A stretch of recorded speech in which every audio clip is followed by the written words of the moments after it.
கரூர் பெருந்துயரம் தொடர்பாக வடக்கு மண்டல ஐஜி அஸ்ரா கர்க் தலைமையில் புலனாய்வு குழு அமைப்பு. புலனாய்வு குழுவில் 2 பெண் IPS அதிகாரிகள் சேர்ப்பு.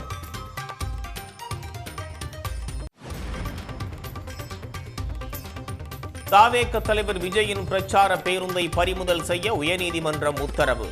பேருந்தில் இருந்த CCTV கேமரா பதிவுகளை ஆய்வு செய்யவும் ஆணை.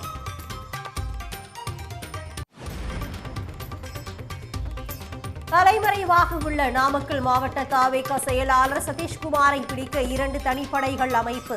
தனியார் மருத்துவமனை மீது தாக்குதல் நடத்திய புகாரில் முன்ஜாமீன் மறுக்கப்பட்ட நிலையில் நடவடிக்கை.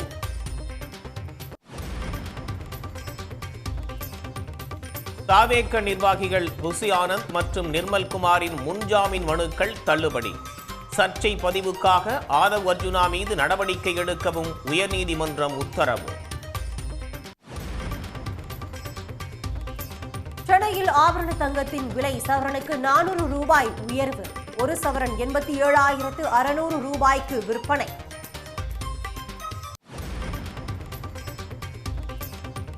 வெள்ளியின் விலை கிராமுக்கு 3 ரூபாய் உயர்ந்து புதிய உச்சம். 1 கிராம் வெள்ளி 165 ரூபாய்க்கு விற்பனை.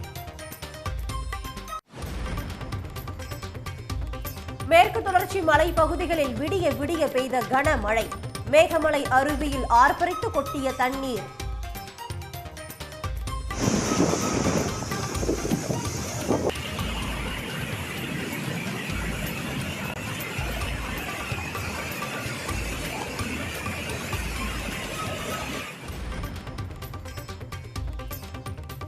கனமழையால் வாணியம்பாடி அரசு மருத்துவமனையை சூழ்ந்த தண்ணீர்.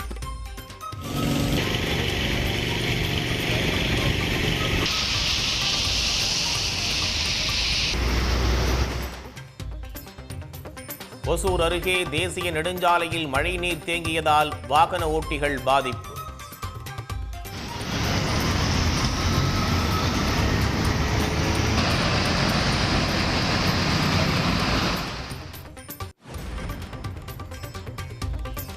திருப்பதியில் விடிய விடிய கொட்டிய கனமழை.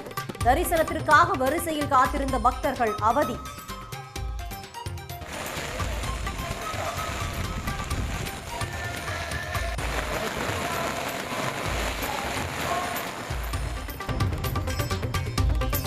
உளுந்தூர்பேட்டையில் பலத்த காற்றுடன் பெய்த மழையால் சரிந்த 126 அடி உயர அதிமுக கொடிக்கம்பம். புதிய கொடிக்கம்பம் வைத்து 3 மாதங்களிலேயே விழுந்ததால் அதிமுகவினர் அதிர்ச்சி.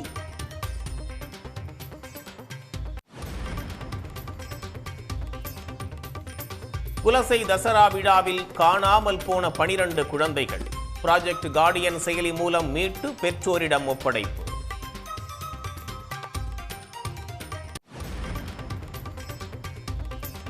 சபரிமலை ஐயப்பன் கோயிலில் காணாமல் போன 30 கிலோ தங்க தகடுகள். தேவசம் போர்டு லஞ்ச ஒழிப்பு கண்காணிப்பாளர் தீவிர விசாரணை. உடனுக்குடன் செய்திகளை தெரிந்து கொள்ள சன் நியூஸ் பெல் ஐகானை கிளிக் பண்ணுங்க.